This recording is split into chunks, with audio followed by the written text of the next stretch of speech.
Hozir yoshlar kasbni o'rganishda qaysi kasblarni tanlashdi ko'pincha ikkilanib qolishadi. Menda ham shunaqa holat ko'p bo'lgan. Qaysi kasb tanlashim kerakligi. Agar san'atga ijodiy tomondan yaxshi bo'lsa, 3D sohalarida yoki 2D sohalar chizmalar bo'yicha ishlasa bo'ladi.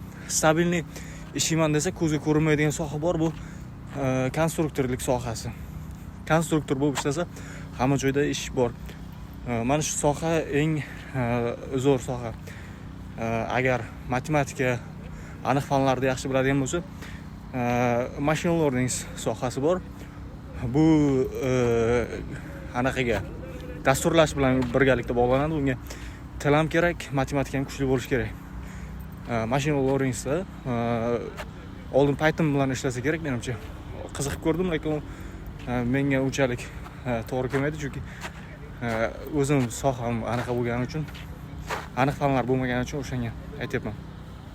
Mana shu ikkita soha ikkiga bo'lingan bo'lishi kerak. O'shanda qaysi bir sohaga tortsa, o'shanda kelsa bo'ladi. Mana shu kasblar.